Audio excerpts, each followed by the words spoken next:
శ్రీమన్నారాయణీయం దశకం 37 సాంద్రానందతనోహరేణనుపురా దైవాసురే సంగరే త్వత్కృతా అపి కర్మశేషవశతో ఏతేన ఆతాగతిం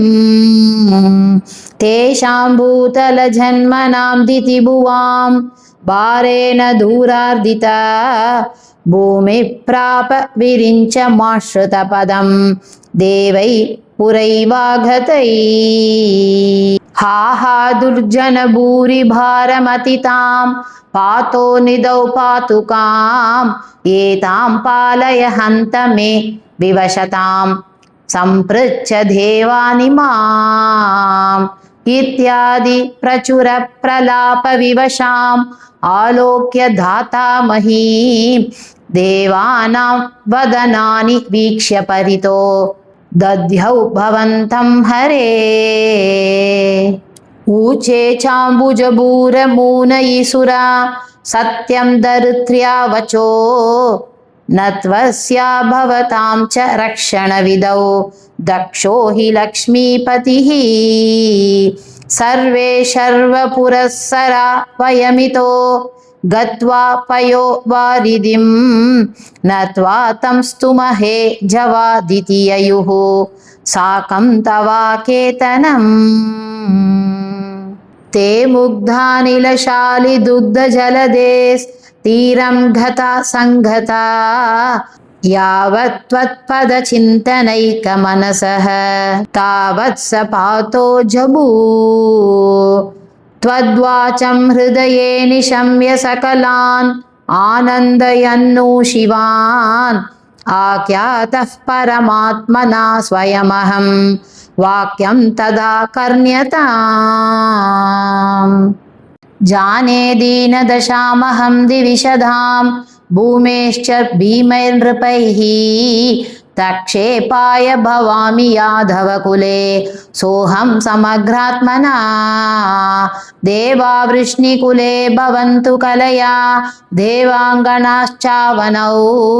మత్సేవార్తమితి త్వదీయవచనం పాతో జబూరు శివాన్ శ్రుత్వా కర్ణరసాయనం తవ వచః సర్వేషు నిర్వాపిత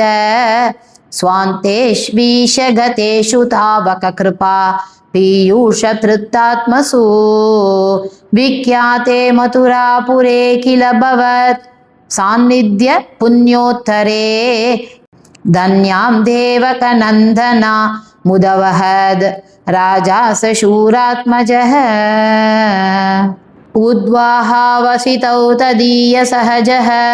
కంసోత సమ్మానయన్ ఏతౌ సూతతయా గతః పతిరతే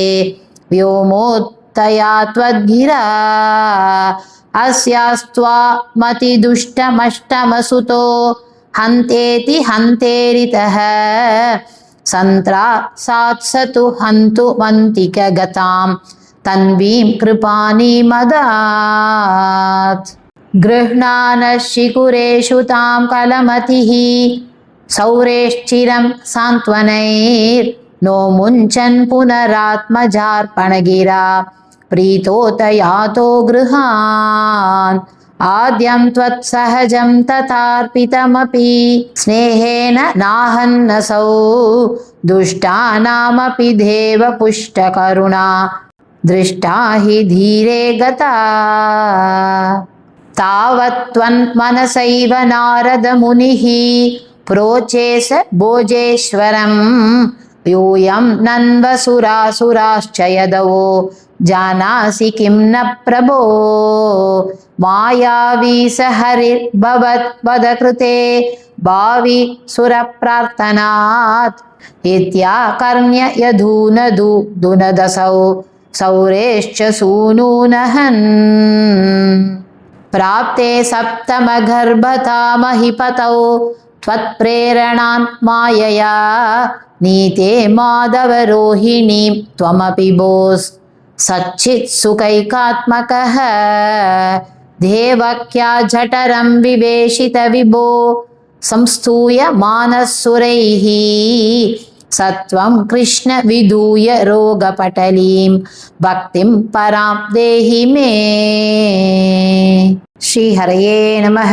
श्री பொன்னு குருவாயூரப்பனே சரணம். ஸ்ரீ சோட்டானிக்கரை பகவதி அம்மையே சரணம். ஆனந்த சின்மயனே சரணம். நாராயண அகிலகுரு பகவன் நமஸ்தே. சர்வத்திர கோவிந்த நாம சங்கீர்த்தனம் கோவிந்தா கோவிந்தா.